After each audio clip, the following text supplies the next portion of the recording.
Devo preparare un concorso, non ce la farò mai.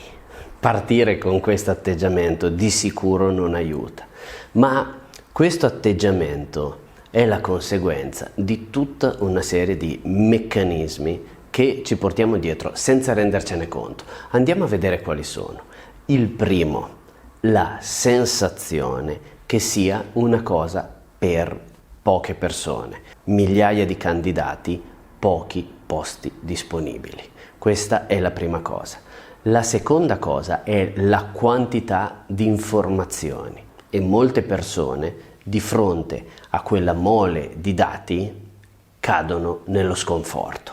Ma quali sono le cose che tante volte non consideriamo e che potrebbero fare davvero la differenza? Beh, il modo con il quale andremo ad affrontare questo concorso.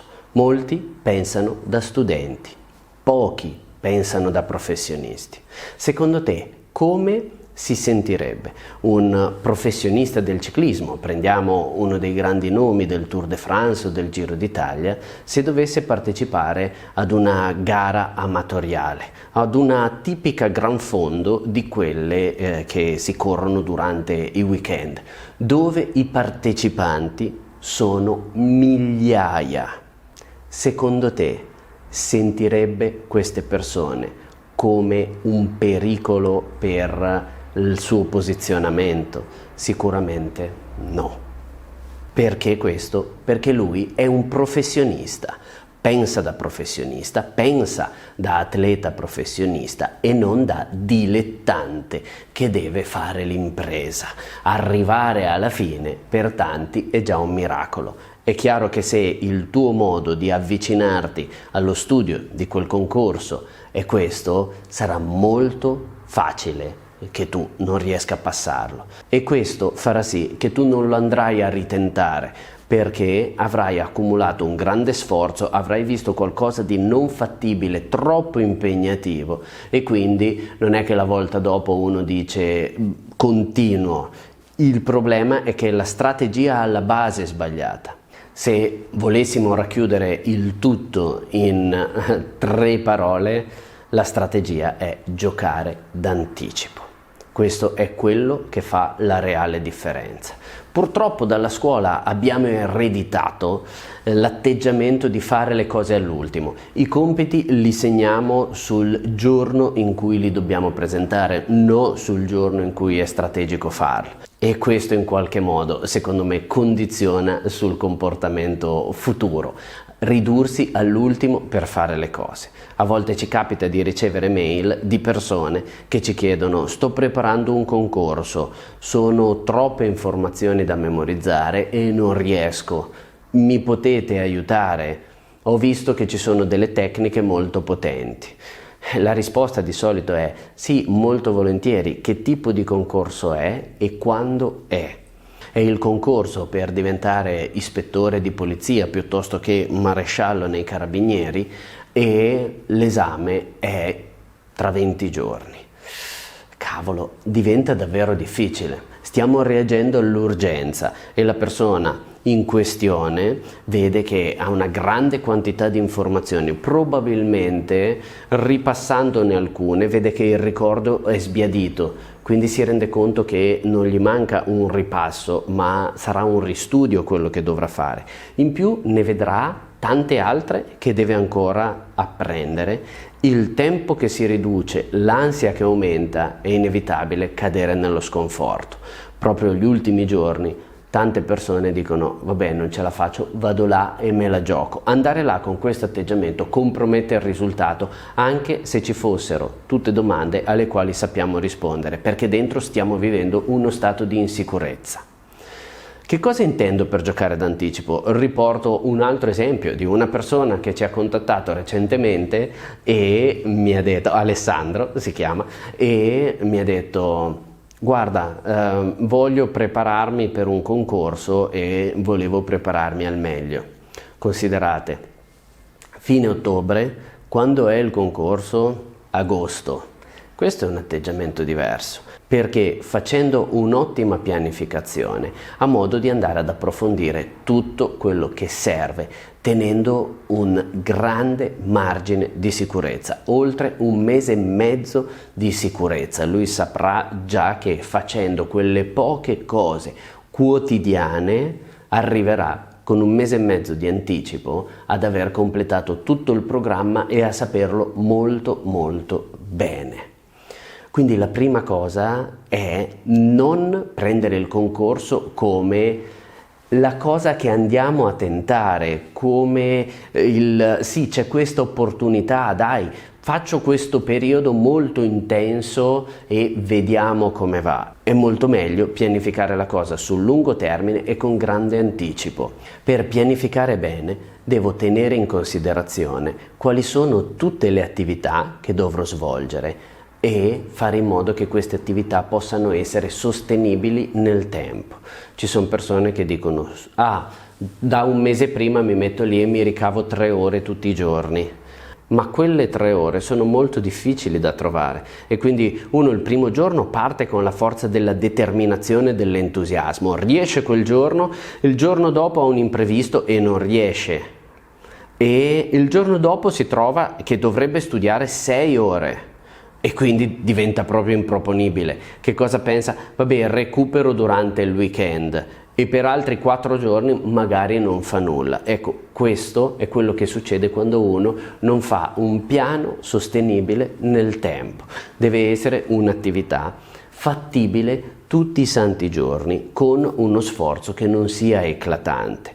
La persona di cui ti stavo parlando prima ha fatto una pianificazione che gli richiede davvero poco tempo al giorno, memorizzare pochissimi test al giorno e avere tempo di ripassarli per consolidarli bene sul lungo termine e andare via a lavoro finito con una completa interiorizzazione dei concetti e di quello che gli servirà per affrontare il tutto.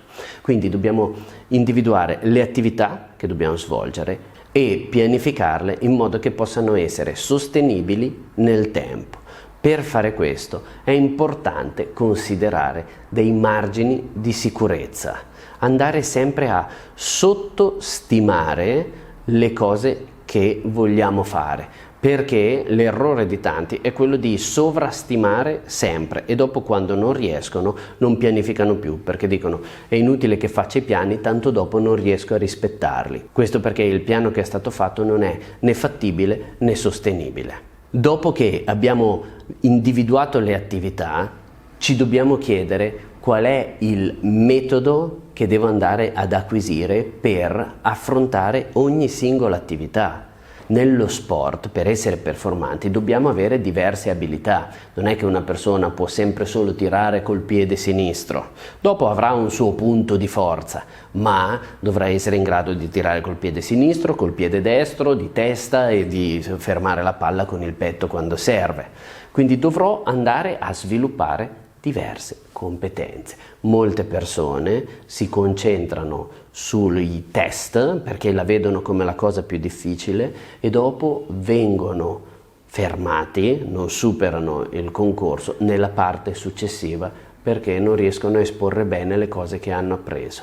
E quindi l'orale, che lo consideravano la parte più facile, è la parte che li ha frenati perché l'hanno presa sotto gamba. Per loro la parte insormontabile era lo scritto e hanno abbassato la guardia nella fase successiva. È fondamentale chiedersi quali sono tutte le attività che incidono sul mio risultato finale. Può essere anche la gestione dell'emotività. Se all'esame orale vado in tilt perché ho una commissione di 8 docenti davanti, allora dovrò assolutamente imparare a gestire quella situazione. Dovrò fare dei corsi di yoga, training autogeno, tiro con l'arco, qualunque cosa mi aiuti a sviluppare la concentrazione mentale, la focalizzazione, la gestione dell'emotività e che sia in linea con la mia persona, perché ci saranno strumenti che mi daranno risultati maggiori rispetto ad altri. Una volta che ho fatto questo, andiamo ad affrontare quello che dobbiamo studiare e anche in questo caso devi essere bravo o brava.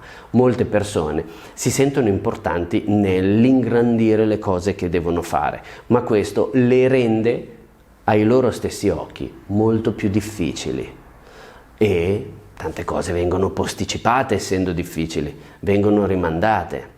Pensate, una persona che dice devo prepararmi per il concorso di quel determinato tipo, devo studiare 7400 test. Questa cosa ci crea un ingombro mentale che è enorme. 7400 test. Come potrò mai riuscire a ricordarli quando ho difficoltà a ricordare la lista della spesa con 10 cose?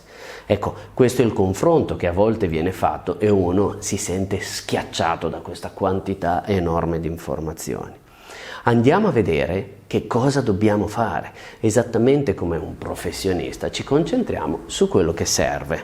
Andiamo a vedere come fare per fare questa scrematura. La prima cosa è leggere tutti quanti i test e andare a concentrarmi su quelli che servono realmente, sui test reali. Che cosa intendo per test reali? Ovviamente ci sarà una banca dati dai quali verranno estrapolati i test che ti capiteranno durante l'esame. In questo modo, se tu riuscissi ad avere bene in testa tutta la banca dati, sarai tranquillo, ma ci sono tante cose che già puoi dare per scontate per tua cultura, competenza personale. Se una persona sta per prendere la patente, immagina, saprà già tante informazioni sulle norme della circolazione stradale, perché vuol dire che ha già 18 anni, avrà avuto modo di percorrere le strade, di attraversare la strada, di fermarsi con il semaforo rosso e di passare con il verde. Ecco, la stessa cosa succederà per te. Non devi studiare 7000 test, ne avrai molti di meno, possono essere magari 5.000, saranno 4.000, questo dipende dalle tue conoscenze pregresse, ma è su questi che ci andremo a concentrare. Quindi la strategia è quella di leggerli tutti e successivamente selezionarli, ovvero tutti quelli che so già per mia cultura personale, che posso dare per scontati perché mentre leggo so già la risposta, allora li vado ad archiviare. Tutti gli altri diventeranno quelli sui quali mi concentrerò. In realtà faremo anche un'ulteriore selezione, nel senso che dopo che ho letto tutti i test e ho scartato quelli che so alla perfezione, faccio un'ulteriore verifica su quelli che so alla perfezione per vedere se li so al 100% e sempre, che non sia stato un caso quello di aver risposto in modo corretto. A quel punto avrò il mio materiale di studio e sarà su quello che mi andrò a concentrare. Chiaramente tra i metodi mi sarò procurato quello per memorizzare dei dati. Questa scrematura ti darà una sensazione di focalizzazione e di vuoto mentale, concentrazione su quello che realmente serve. A volte mi è capitato di sentire, sempre tornando alla metafora dello sport, cavolo, ma quella gara sono oltre 200 km e dopo ci sono le montagne, c'è un profilo altimetrico che è molto impegnativo. È vero, è una gara di 200 km, ma contando effettivamente quelli dove uno deve pedalare, magari sono solo 110, quella gara cambia completamente forma. Se sali su una montagna e dall'altra parte c'è la discesa, e a meno che tu non sia un professionista che devi pedalare molto velocemente anche in discesa, se sei proprio stanco la bici in discesa va da sola e puoi recuperare, quindi la tua gara diventa di 110 km, non hai più quell'ingombro mentale di 200 km in montagna, sono 110 km dove devi pedalare. In questo modo l'affronti già in modo completamente diverso e quando arriverà la salita sai che è lì che devi dare il meglio. Allo stesso modo, quando sai quali sono i test sui quali concentrarti, sai che è lì che devi dare il meglio nella memorizzazione, quindi creare bene quei collegamenti, mentre se fossi stanco, che cosa faresti? Li leggeresti. È lì che devi fare il reale lavoro, non pensare vado lì e mi dovrebbero entrare in testa, li leggo a forza di leggerli, perché dopo ti prenderà lo sconforto quando torni indietro e non riuscirai a ricordarli. L'atleta dopo che cos'è che fa? Tiene in considerazione tutte quante le fasi. Non puoi permetterti di abbassare la guardia all'ultimo. Se sei in testa alla classifica con un grande vantaggio, non puoi dire ormai è fatta, perché c'è ancora l'orale, ci sono ancora altre fasi successive, quindi devi tenere alta la soglia di guardia. Dopo che hai dato l'esame scritto, se i risultati non li sai subito, non puoi aspettare di sapere i risultati per prepararti per l'orale, perché dici non so com'è andata e aspettiamo il risultato. Se hai fatto bene tutto quello che dovevi fare e hai pensato da atleta, da professionista e non da dilettante che va là e vediamo come va, allora il risultato già dovrebbe essere quasi certo e inizierai dopo un tempo di recupero adeguato, che a volte è molto basso se fai le attività che ti aiutano a recuperare velocemente. Quindi stacchi un giorno, 2 giorni, stacchi completamente in modo da recuperare. Sappi che nello sport il tempo di recupero fa parte dell'allenamento, quindi dopo un grande sforzo il tuo corpo avrà bisogno di recuperare, recuperi e dopo di nuovo ti concentri sull'orale. In questo modo preparare un concorso sarà una cosa completamente diversa. Mi auguro di averti aiutato. Se il video l'hai trovato utile, ti puoi iscrivere al canale per ricevere altri suggerimenti utili e gli avvisi di quando pubblicherò nuovi video, e condividilo con persone che potrebbero trarne beneficio. Alla prossima!